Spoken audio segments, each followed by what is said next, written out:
Olá pessoal da Unicamp, a gente está criando esse espaço novo aqui para tentar discutir os assuntos mais quentes aí que toda semana chegam. Muitas vezes a gente não tem tempo de trabalhar num texto e a gente fundou esse espaço aqui para criar uma conversa, tratar desses assuntos e receber a interação de todo mundo aí, que é muito bem-vindo para comentar, para criticar, para chamar a atenção. Pedir para vocês procurarem no Facebook, né, a página do Vamos à Luta, é o principal meio que a gente usa para distribuir isso aqui. Não deixar de dar o curtir lá na página do Vamos à Luta e de repercutir os conteúdos que ali a gente distribui. Eu sou Yuri, eu sou fui funcionário do SECOM por muito tempo e faz um pouco mais de um ano que eu estou na RTV. Eu estou conversando aqui com o Diego, que é funcionário do IQ, e a ideia é a gente conversar um pouquinho aqui sobre a questão da carreira, né? A reitoria está apresentando uma proposta de discussão sobre a carreira, avaliação, a gente vai tentar deixar mais claro o que está sendo discutido, sobre outras medidas judiciais, né, que chegaram essa semana, uma que fala da questão da GR, né, que foi cortada, reduzida em 30% no ano passado, né, e que teve algumas decisões judiciais sobre isso, e uma outra sobre a mudança de regime, né, que é um assunto antigo da Unicamp, sobre a opção entre você que é funcionário público, muitas vezes é CLT, outros que são de regime estatutário. Já teve opções aí, gente que teve a oportunidade de optar entre um regime ou outro, e também teve posicionamento jurídico sobre isso, que a gente espera tratar num segundo momento.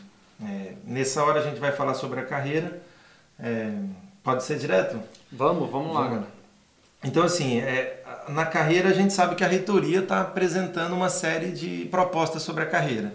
Teve uma apresentação da Marisa, né, que tratou disso, e umas 2 reuniões da CIDIF, e a ideia é entender mais claro o que a reitoria está propondo, né? Aí o Diego, que deu uma aprofundada nisso aí, já depois de se apresentar, Diego, começar dizendo o que a reitoria está propondo, que mudança que tá apontada aí. Bom, galera, sou Diego, né, funcionário lá do Instituto de Química, e em relação à carreira, a reitoria está propondo uma modificação da carreira PAEP, e os principais elementos dessa modificação, acho que o principal elemento dela é a diminuição do número de níveis da progressão na carreira. Então a proposta, né, na nossa carreira hoje, que ela tem alguns níveis para progressão, são progressões de 5%, cada referência, né, cada aumento de referência hoje que significa 5%, ela está propondo enxugar isso aí. Então a proposta basicamente segmenta a nossa carreira em 3 níveis, que é o nível fundamental, o médio e o superior. Para o nível fundamental, ela está propondo 3 níveis de progressão. No nível médio são 4 níveis de progressão e no nível superior são 5 níveis.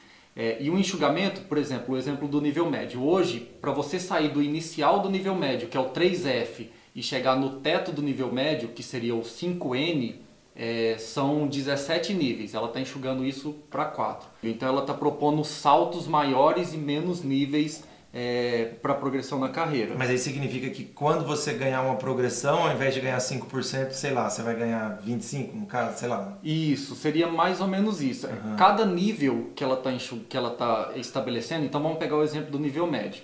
O nível médio é dividido em 1, 2, 3, 4.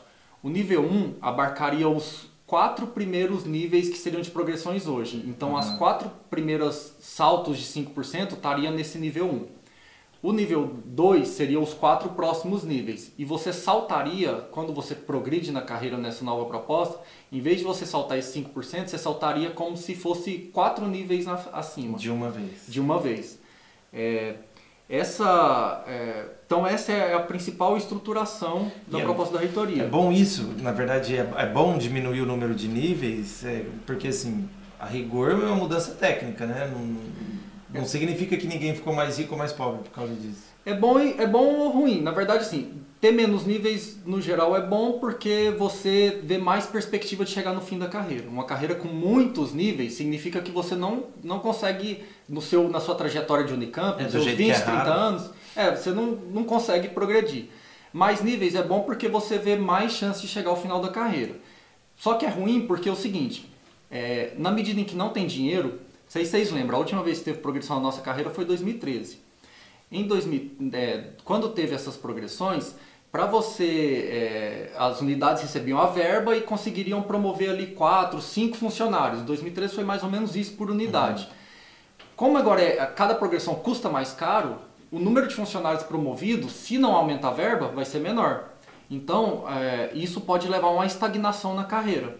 A nossa carreira que já está extremamente estagnada. Hoje, quase 80% dos servidores estão no piso da carreira. E olha, isso é curioso e é importante a gente dizer, porque apesar da reitoria ficar dizendo que isso é culpa da isonomia, que achatou as pessoas no piso, não é bem verdade. Na verdade, é mais culpa da estagnação da carreira do que da isonomia. Porque se fosse culpa da isonomia, desde a última etapa que teve lá em 2013, as pessoas já teriam se espalhado, né? Só que desde então as pessoas continuam no piso. Significa que a carreira é estagnada, existe uma barreira para a progressão das pessoas. Toda reitoria que entra, se tem uma coisa que ela muda é a carreira. Faz um GT, passa um tempo discutindo, gasta uma série de sessões para dizer as mudanças, né? Quando o pessoal está começando a entender, outra reitoria já entra e já muda tudo. E na soma, o problema é que nunca vem dinheiro, né? Exato. Porque assim, para progredir, para o funcionário ganhar mais, alguém tem que assumir que esse custo vai aumentar na universidade. Dessa vez, existe alguma perspectiva de pôr dinheiro na carreira? Vão gastar mais com os funcionários por causa dessa mudança de carreira? Não muda, né? Isso que é o grande problema, porque não existe milagre. Se não existe dinheiro para a carreira, não importa como ela seja, não vai progredir as pessoas. E é isso que acontece. Não tem previsão, né? Saiu uma proposta de minuta. A minuta é a proposta que está em discussão. Essa proposta de minuta, ela prevê que as verbas seriam discutidas ano a ano. Então, na proposta orçamentária do ano, discutiria-se verba para a progressão do ano seguinte, mas não tem nada garantido. E para esse ano, existia uma verba que a reitoria tinha discutido na proposta orçamentária do ano passado de 2,3 milhões para progressão. Naquele momento a gente já falou, dá logo esse dinheiro. Logo no começo do ano, distribui esse dinheiro porque a nossa carreira está estagnada, tem 5 anos que a gente não progride. A reitoria falou o seguinte, não, a gente precisa primeiro mudar a carreira para depois distribuir. Só que passou o ano inteiro e até agora não discutiu a nova proposta de carreira. Então a verba que eles tinham discutido lá na proposta orçamentária, é possível que ela sequer venha para a gente ainda esse ano. Esse é um grande... Nos docentes aconteceu, né? Para os docentes a reitoria dividiu uma verba por unidade e teve progressão para os docentes esse ano. Para a gente, a verba de 2,3 milhões está estagnada e a gente não tem perspectiva que ele seja distribuído para os funcionários ainda esse ano. Então esse problema das verbas ele permanece na proposta de carreira e acho que o maior exemplo disso é esse ano ela ter ficado estagnada e não ter avançado na verba. Tem uma coisa que é um problemão, que a gente até recentemente teve a campanha para o Conselho Universitário, né? Que eu e o Diego fomos candidatos, inclusive, e a gente percebeu uma demanda que existe, que é um monte de funcionário que às vezes é de nível médio e o camarada já tem graduação, pós-graduação, e ele não recebe nada por isso, teoricamente, porque não teve um processo de carreira, de avaliação que considerou isso. Só que na prática, o trabalho que o camarada acaba despendendo ali é um trabalho mais qualificado, né? Se ele tem uma formação maior, ele é mais capaz de estudar, ele se comunica melhor, ele já está oferecendo um trabalho de nível mais qualificado para a universidade, sem que ela remunere, que ela valorize essa melhora do funcionário, né? Então, isso é o problema que a gente chama de reconhecimento de título. Dentre o que a reitoria coloca para a carreira, ela fez alguma proposta para reconhecer esses títulos, para fazer esses funcionários receberem alguma coisa pela qualidade a mais que eles têm no trabalho? Não. A proposta da carreira, na verdade, o reconhecimento de título é um problema antigo, né? Os trabalhadores eles não têm seus títulos reconhecidos. Tem muitos exemplos de gente de nível médio que que se graduou, fez mestrado, fez até doutorado e está aí no piso do nível médio ainda. E essa nova carreira, na verdade, ela piora ainda mais isso. De forma subjetiva, a reitoria coloca na minuta que o título ele pode ser usado como um dos critérios para progressão. Só que não fala como que vai ser usado, se vai ganhar ponto por isso, como que esse título seria reconhecido numa progressão da carreira. Aí, mais grave ainda, Yuri, porque além dela não reconhecer o título de forma objetiva, ela ainda coloca que o título só poderá ser reconhecido se ele de fato implicar numa melhoria do seu processo de trabalho, que é um julgamento completamente arbitrário, né? na nossa concepção, ainda mais a universidade, eu acho que ela deveria reconhecer isso, qualquer formação do trabalhador ela é benéfica para o processo de trabalho. Mesmo que, por exemplo, sou da área da informática, se eu fizer uma graduação não necessariamente diretamente ligada à informática, isso melhora no meu processo pode ser no meu processo de relação do trabalho com a equipe, pode ser no processo de interação com os usuários do serviço. Várias formações poderiam ajudar nesse trabalho colateral e que a reitoria ignora isso completamente. Alguns cursos já ficam de cara fora de qualquer valorização, né? O caso do literatura, ou um curso de ciência política, a Unicamp não trabalha com análise política, apesar de fazer isso para tomar decisão. Exato. Né? Então... pega um curso de filosofia, por exemplo, né? Um curso que tem na Unicamp, ou mesmo que você citou, né? Um curso de literatura. Não existe um trabalho direto que esses cursos seriam reconhecidos hoje na Unicamp. Então, uma visão muito estreita do que é a formação das pessoas. E isso vindo da universidade é muito absurdo, né? Então, essa é uma grande crítica que a gente coloca mesmo. A reitoria sempre coloca que os passos que a isonomia deu, né, foram 20%, 22% de aumento que teve, achatou todo mundo ali no início da carreira.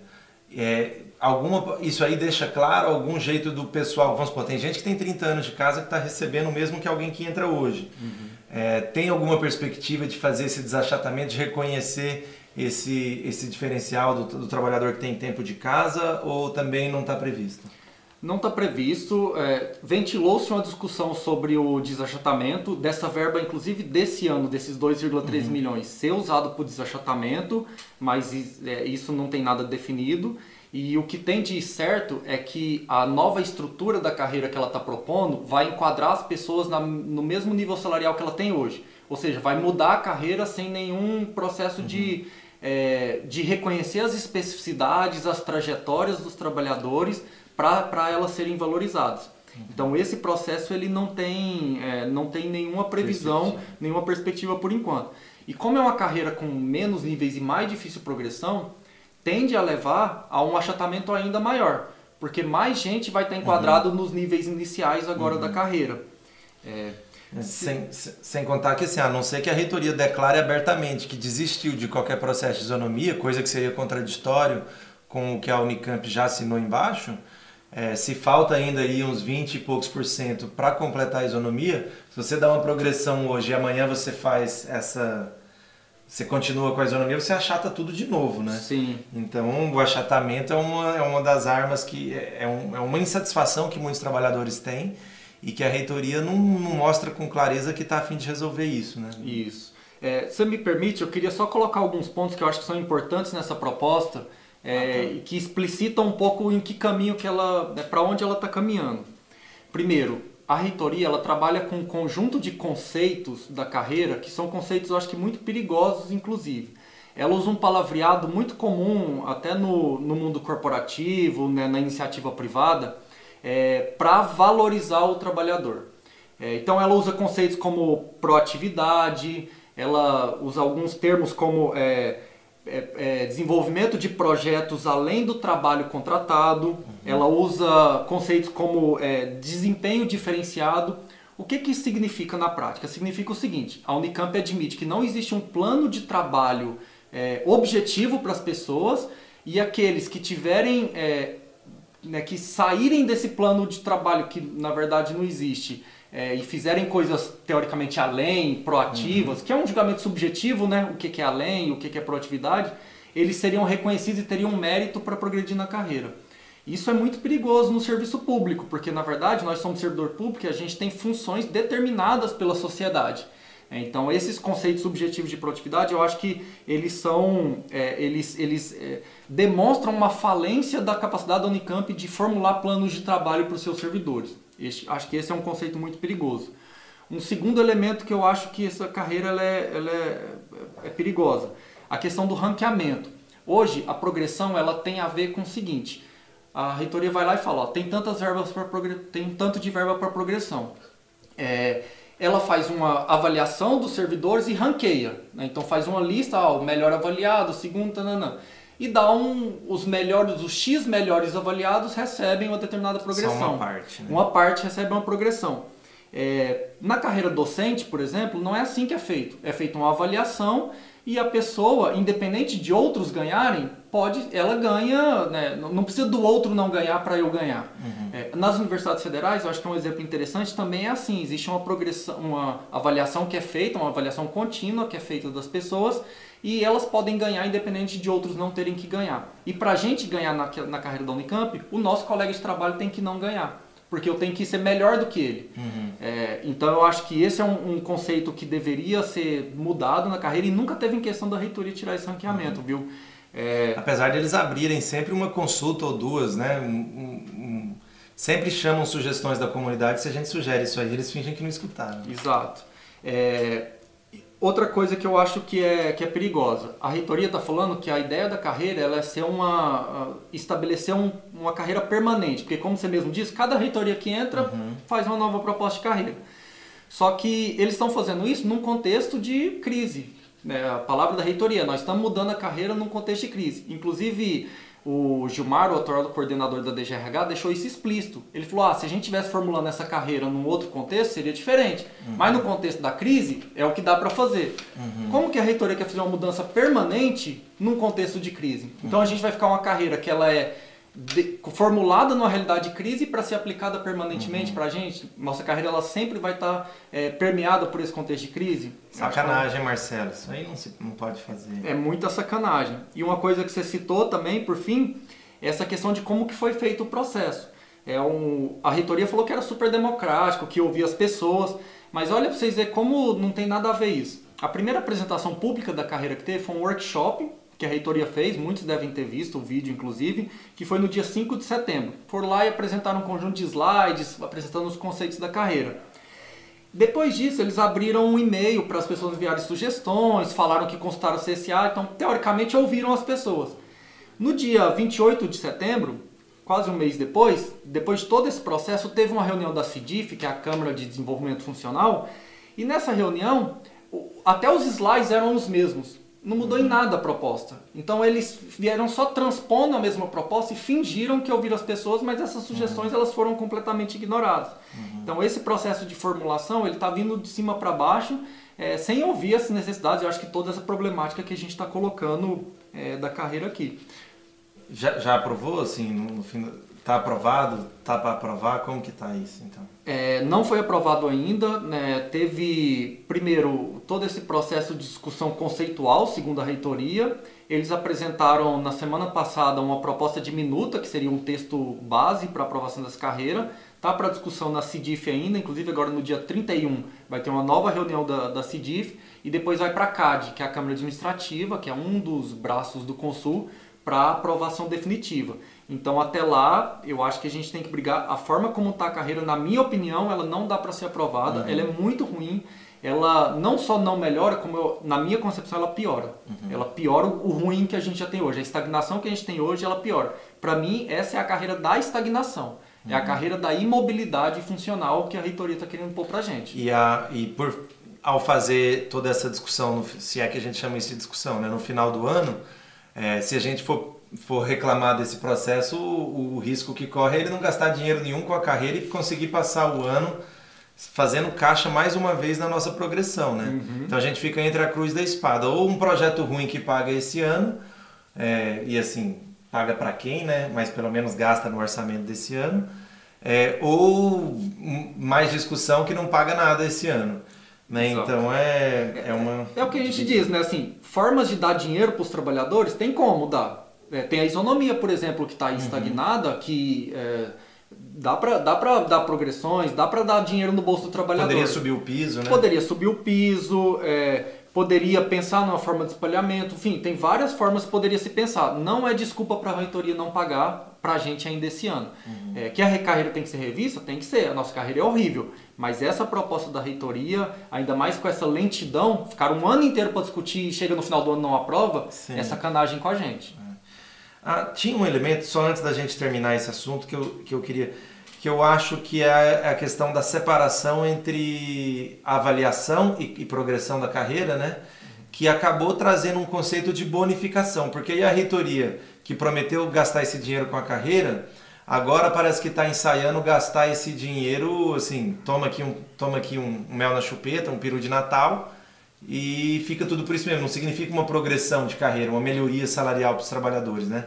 Você poderia explicar direitinho o que é essa diferenciação entre a avaliação e a progressão na carreira? Eu mesmo assistindo a apresentação da Marisa, não entendi direito como que ocorre a progressão, mas assim, de todo jeito trazer essa ideia de que as avaliações vão gerar bonificações é na verdade um desmonte da carreira, né? Ótima pergunta, porque é uma das grandes dúvidas das pessoas.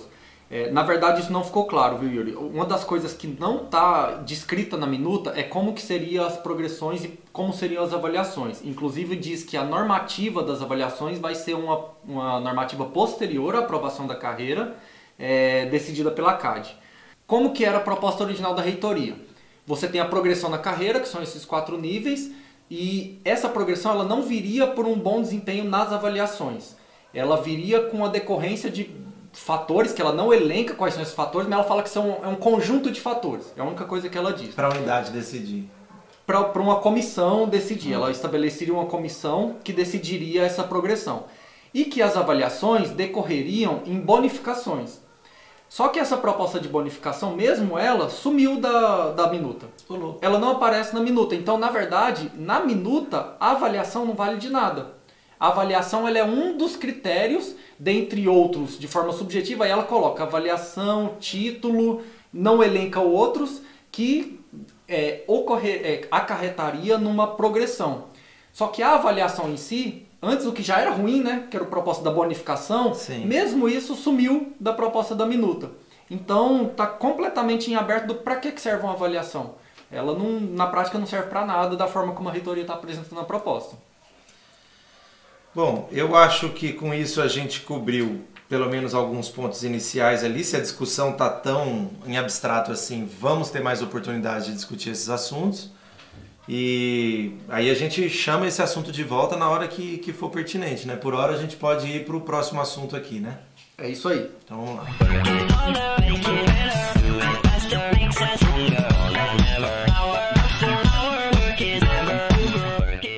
Agora a gente volta aqui para o assunto relativo às decisões judiciais que teve essa semana.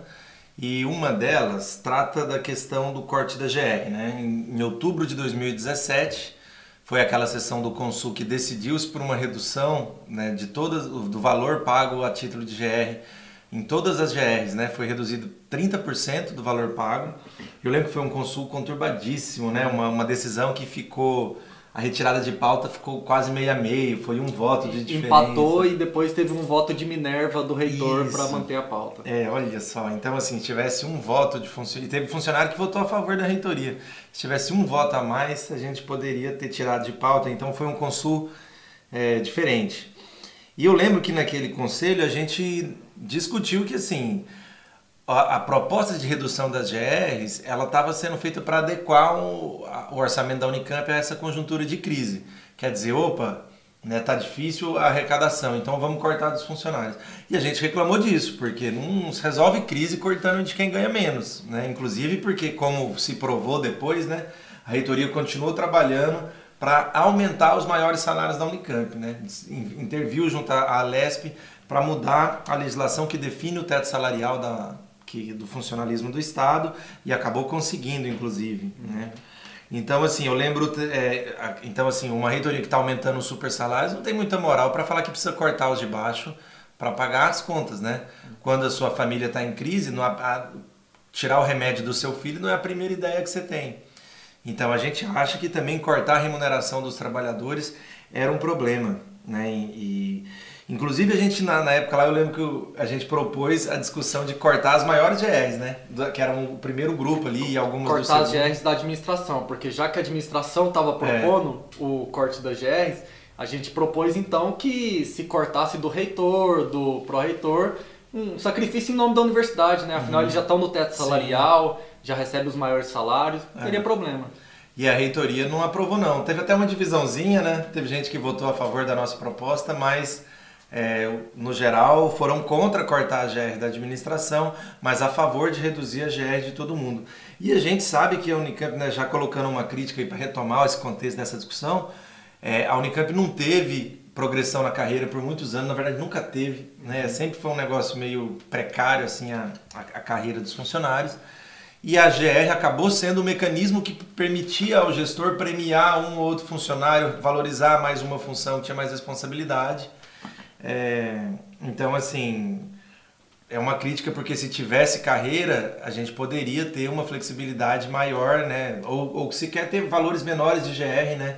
Se tivesse um salário melhor e uma... E a progressão na carreira, ela é mais justa porque ela é, apesar de todos os problemas da carreira que a gente acabou de dizer, ela é um pouco mais objetiva. A GR, ela é completamente subjetiva, então você premia alguém que às vezes está próximo ali da chefia, então ele é um valor muito mais flexível para a administração conseguir premiar só aqueles que ela tem interesse.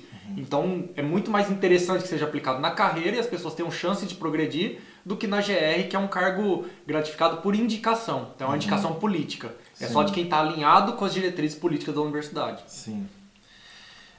E então, mas aí falando do assunto, né, o que teve recentemente foi uma decisão judicial sobre isso, que eu ia pedir para o Diego explicar melhor, que teve levantando melhor essas informações. O que é que essa decisão diz e de onde veio essa decisão? Então, quando teve o corte da gratificação, a gente alegava, pelo tudo que o Yuri aqui acabou de expor, que aquilo era o salário das pessoas. As pessoas elas contavam com aquele dinheiro, né? Então o seu orçamento mensal já estava lá discriminado que ela estava recebendo aquele valor que era em forma de gratificação e que não poderia reduzir salário. A reitoria alegava que não, que GR ele é um cargo que é gratificado, pode ser retirado a qualquer momento, e essa pendenga foi para a justiça.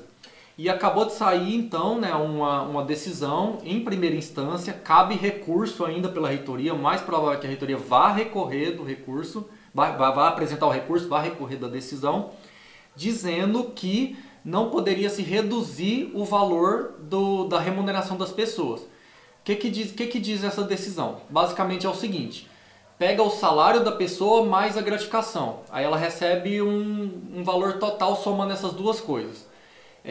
Com a redução da GR, o valor total da remuneração dela diminuiu. A justiça disse, não pode diminuir o valor total da remuneração. Então congela-se o valor de remuneração, o mesmo valor que era antes da decisão do corte da GR, e enquanto o salário da pessoa não for subindo a ponto de compensar esse corte da GR, a GR não pode ser cortada. Então mantém-se o valor congelado, a pessoa não recebe reajuste no seu salário base, mas quando o seu salário base, né, compensasse esse corte da GR, aí sim poderia se ter o corte da GR, porque a remuneração total seria a mesma. É mais ou menos essa decisão que foi colocada ali para a justiça. Não é que simplesmente não pode cortar a GR. É uma decisão que diz não pode cortar a remuneração total da pessoa. Então foi um pouco essa decisão da justiça. A perspectiva é que a reitoria vá recorrer dessa decisão, como ela é uma decisão em primeira instância, e vamos aguardar para ver os desdobramentos aí. Só para não fugir do assunto, recentemente teve uma COP, que é um órgão do Consul, né, uma Comissão de Orçamento e Patrimônio, que discutiu uma mudança na tabela de GR.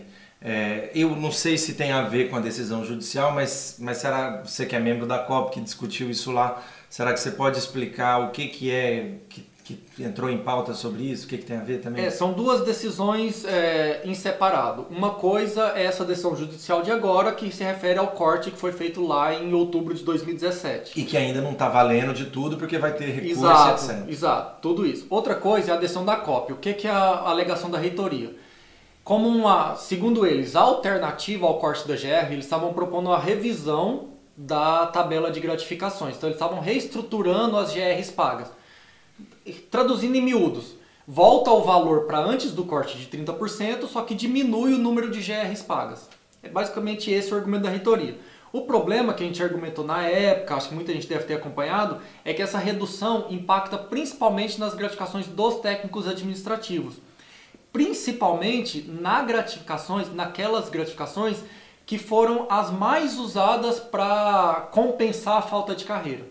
São basicamente duas gratificações que foram mais usadas, que é a de secretário e a de supervisor de seção. Essas duas gratificações, uma delas que a secretária e a reitoria está propondo cortar, E a de supervisor de seção, que é a que está a maioria dos funcionários, inclusive hoje tem cerca de 500 funcionários nessa gratificação, eles estão propondo reduzir o valor dela. Então, mesmo voltando para antes do corte, essa GR ela teria um valor reduzido. Então, essa foi a principal reclamação que a gente fez na época da revisão da tabela, porque, olha, eu acho que tem coisas que de fato são injustas nas gratificações, que tem que ser revisto.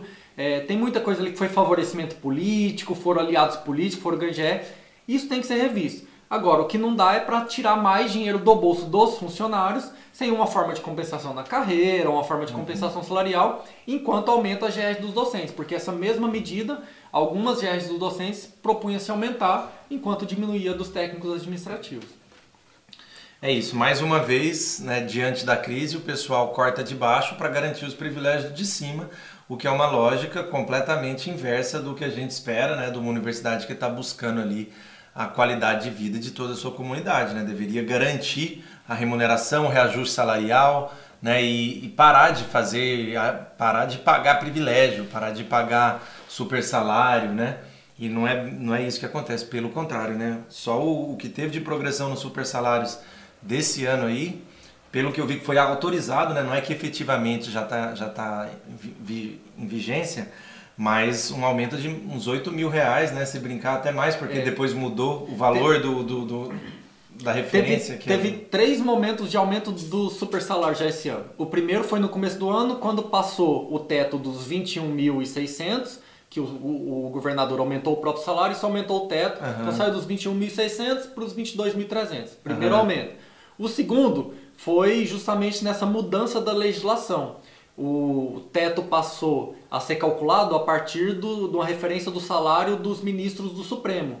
E não mais do salário do governador. Não mais do salário do governador, que é aquela mudança do teto dos 22.300 para o teto de 30.000, que é aquela reivindicação que a reitoria foi fazer lobby com deputado, foi cobrar de governador, fez de tudo para que fosse aprovado. E agora a iminência de aprovar mais um aumento, que é o aumento do salário do Supremo. Mudou a referência para o teto ser baseado no salário supremo, e o Supremo está aumentando o seu salário dos 33.000 para 39.000. Então só esse ano 3 momentos de aumento dos maiores salários, enquanto isso a gente amargando discussão de crise por parte da reitoria. Não, e arroz salarial, né, falta de contratação, quer dizer, mais serviço para menos salário. Né? E aí essas mudanças na GR são outra forma de continuar nessa política. Então a gente é contra. Podemos mudar de pauta? A outra discussão jurídica que entrou no assunto é a respeito da mudança de regime, né? Que isso aí a gente viu durante a gestão Tadeu, teve a aprovação de uma decisão do Consul que permitiria você, que é CLT, optar para passar a ser ex-Unicamp, desde que tenha sido contratado entre 85 e 88, né? E aí essa decisão foi muito contestada juridicamente. Teve a intervenção do Celso de Mello, né, o ministro do STF, que se colocou contra. Um monte de gente que já tinha optado, já tinha por causa disso assumido uma aposentadoria, ficou na dúvida se ia poder, teve que voltar a trabalhar, inclusive. Enfim, isso resolve alguma coisa? O que é essa decisão sobre a mudança de regime? Eu acho que é bom esclarecer, Yuri, porque nos últimos, principalmente desde que teve essas decisões, esse processo de mudança da reitoria Tadeu, discutiu-se muito a mudança de regime desse grupo, que é o grupo que as pessoas chamam 85-88. Foram as pessoas que entraram nesses anos, que eram CLT, e tiveram a opção de mudança de regime, de uma forma totalmente atabalhoada da gestão Tadeu, né, enfim, inconsistências jurídicas no processo, um monte de problema que a gente discute. Essa decisão que saiu agora essa semana não se refere a esse grupo, se refere ao grupo que entrou até 1984, é o grupo anterior de servidores. Esses grupos tinham uma decisão, teve uma opção de mudança também de regime, e eles, vários deles solicitaram, e agora saiu uma decisão dizendo que esse grupo de até 84 foi considerado nula essa opção de mudança de regime. Então todo aquele imbróglio jurídico e as incertezas e as inseguranças do grupo 85-88 agora também estão sendo sentidas por esse grupo de 84. Basicamente a decisão diz o seguinte: as pessoas que entraram até 1984, que mudaram de regime após 1988, que foi o caso da maioria das pessoas que mudaram de regime dessa turma. Hoje representa cerca de 260 servidores. As pessoas que não se aposentaram, que estão nesse caso, foram consideradas sua mudança de regime nulo. É decisão de primeira instância também, cabe recurso, a reitoria soltou um comunicado dizendo que vai recorrer dessa decisão, mas pelo que a gente viu do decorrer do processo do grupo 85-88, a fé nessa decisão de que a reitoria vai conseguir, né, ter algum sucesso, reverter isso aí, já fica muito incerto. Então é mais um fator de incerteza para as pessoas que estão nesse grupo. Como eu disse, são cerca de 260 trabalhadores que vão ficar nessa insegurança e a gente vai ter que acompanhar também agora o desenrolar desse processo, porque é difícil, viu? A pessoa que estava pensando em aposentar, a pessoa que já tinha programado a sua vida, não sabe como vai ficar, se vai ter que voltar a ser CLT, não sabe se vai ser considerado nulo o contrato, inclusive foi aventado no grupo de 85-88, que nem voltar a ser CLT eles poderiam. Então todas essas inseguranças, elas agora recaem sobre esse grupo de trabalhadores aí. E assim, só para chamar a atenção, isso aí se deu por quê? Porque em 85... a reitoria resolveu contratar CLT, ao arrepio do que era a discussão jurídica do momento, né? Inclusive a Constituição do Estado, que já dizia que os servidores públicos deveriam ser regidos por um regime jurídico único. Mas, e não foi só na Unicamp, né? Todo o serviço público praticou as contratações CLT, não para docente, né? Para docente não, para docente CLE só o tempo todo. Mas para funcionário sim, se inventou essa modalidade jurídica de funcionário regido pela CLT, e isso foi causando uma série de confusões na justiça, né? Então, para mostrar que legislação é um negócio que depende, texto de lei só entra na discussão depois de desacordo político, porque quando os governantes tinham um acordo em fazer essa contratação CLT ao arrepio da lei, eles praticaram, e agora a gente que tem que pagar muitas vezes as inconsistências jurídicas desses atos, né? Porque no fundo quem vai pagar não tem culpa nenhuma. Se a pessoa entra para trabalhar, ela não sabe nem as... Quem tem mais boa fé nesse processo todo é o próprio trabalhador. A Unicamp vai lá e fala pro cara: olha, você pode mudar de regime. A pessoa fala: opa, uma oportunidade, vou mudar. Sim.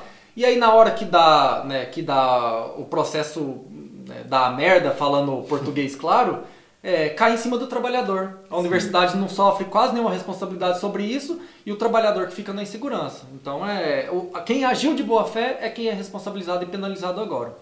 É isso aí, gente. Garantir direito é com as pernas, não é muito com texto de lei.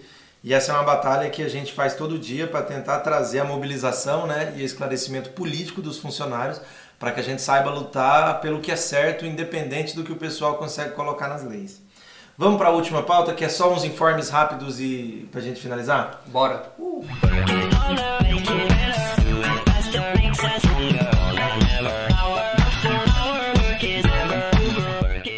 A gente volta aqui então para a sessão, no encerramento aqui, de alguns informes rápidos para a gente passar.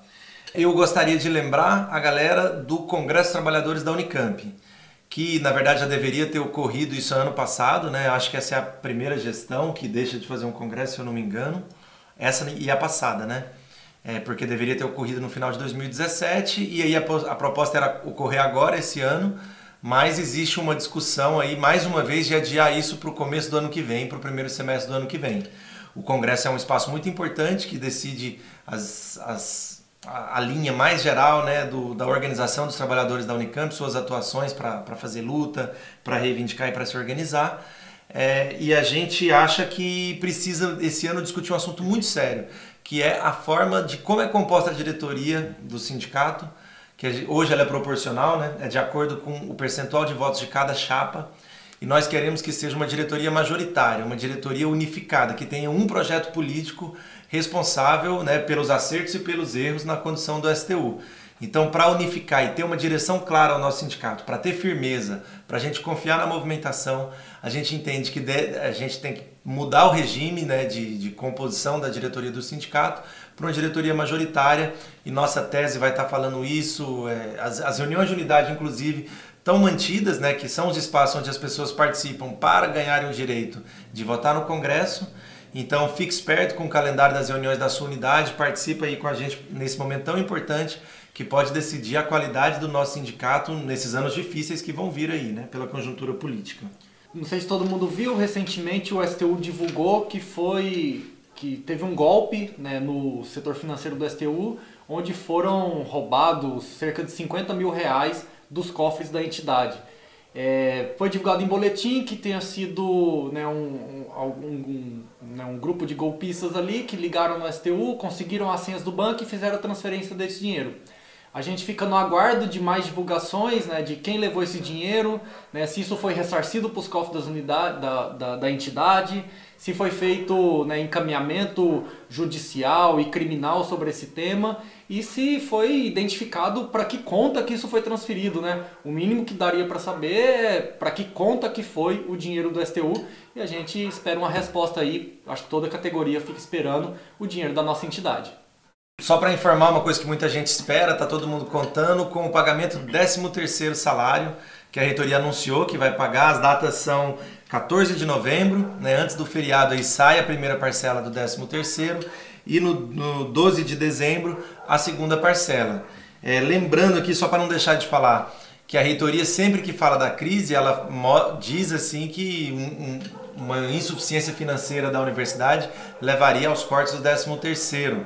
Né? E isso é de uma maldade sem tamanho, né? Podendo cortar super salário, podendo cortar uma série de regalias que afetam aí a elite universitária, o que a reitoria ensaia quando diz do problema orçamentário é cortar o 13º salário de todos nós trabalhadores que muitas vezes não ganhamos nem o suficiente para fechar as contas do mês, né? Então assim, vamos lá, reitoria, antes de mudar aí qualquer data de pagamento de 13º salário, vamos parar de pagar super salário, né? Vamos parar de gastar dinheiro com viagem de avião, né? E vamos manter o ganha-pão aí, a condição de vida dos trabalhadores da universidade, né? Então, pelo menos esse ano, 13º vai cair, beleza, vai estar certinho aí no fim do ano e a gente fica feliz de saber que vai ser depositado nessas datas. Uma notícia boa, teve recentemente eleição para o Conselho Universitário, representante dos funcionários no órgão máximo aí da universidade. O Vamos à Luta apresentou uma chapa com propostas ali de não abaixar a cabeça para a reitoria, de fazer um enfrentamento.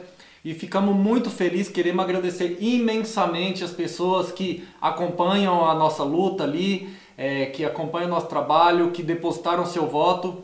Fomos eleitos, eu e Yuri, fomos eleitos ali os 2 mais votados no Conselho Universitário e esperamos que, sabemos que dá para fazer um trabalho melhor ainda, dá para ser mais ativo, propor mais pauta, estamos com várias ideias aí na cabeça, discutir composição do Conselho Universitário, discutir mais projetos que dê para envolver as pessoas, política comunicar, salarial. discutir política salarial, enfim, dá para fazer um trabalho legal. A gente queria novamente agradecer imensamente os votos em mim, no Yuri, na Rosemar, pessoas que vocês podem contar com a gente e sabendo que a gente vai estar lá tentando fazer a melhor representação possível no Conselho Universitário. Então, muito obrigado aí e vamos à luta, galera!